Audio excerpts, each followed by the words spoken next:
Hi, it's Marvin McKenzie, and I am here to share with you today my daily visit with God. A little bit of an unusual one, perhaps, but in 2 Samuel chapter 1 and verses 14 through 16, the Bible says, David said unto him, how wast thou not afraid to stretch forth thine hand to destroy the Lord's anointed? And David called one of the young men and said, Go near and fall upon him. And he smote him that he died. And David said unto him, Thy blood be upon thy head, for thy mouth hath testified against thee, saying, I have slain the Lord's anointed. And the passage has to do with the death of King Saul. And you probably know David had opportunities to kill Saul and chose not to do it. And now David's received word from a young man, it says, an Amalekite, a young man who's come to say that Saul was dead. David asked him the question, how do you know he died? And he said, well, because I helped kill him. I assisted in his death. And here's the story. David's in battle.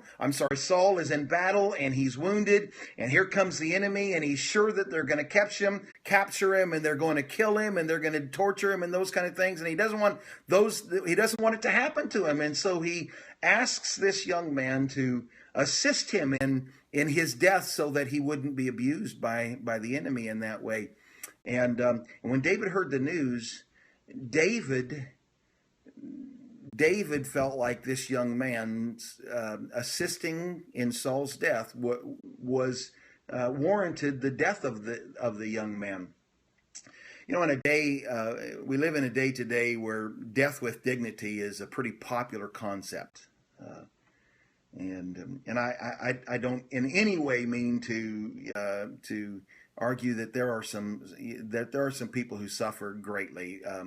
And death might seem to them to be a better option than life and the kind of pain that they're experiencing. But the truth of the matter is, life is so valuable that it's worth fighting for. David said to this young man, you've touched the Lord's anointed. And the truth is, every human being is the Lord's anointed. Every human being exists because the Lord wants him to exist, and every human being is loved by God. Every human life comes from God. Every human life is valuable to God. Every one of us, one of these days, in some point in our life, we're going to experience a time when we feel like the enemy is going to come.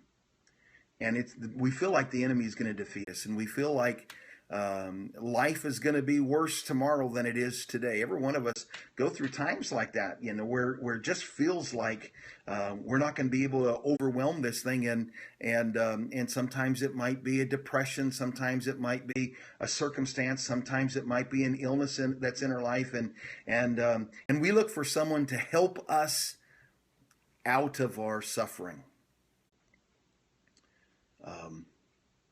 to assist us out of our suffering. And really, you know what we need instead? We need someone to assist us in our battle. Not someone to help us relieve our suffering, but someone who will stand with us in the battle. Sometimes we think the enemy is going to overwhelm us and we think the enemy is going to defeat us. And the fact of the matter is, if we just stand another day, if we just fight one more day, we win the battle. I hadn't been a pastor very long, just a couple of years maybe, and I was at a meeting with a preacher's meeting, and so we were all kind of preaching at each other. And one of the fellows was speaking, and he said this. He says, "I'm not going to quit today, because as sure as I quit today, the guy who takes my place tomorrow, he'll get all of the rewards for the work that I did until today. I'm not going to quit." And the fact is, I do not mean to belittle people who are suffering in any way. But all right, so this is Marvin McKenzie. I'm the pastor of Bible Baptist Church in Puyallup, Washington, and you can find me on the web at www.puyallupbaptistchurch.com. All right, have a great day today.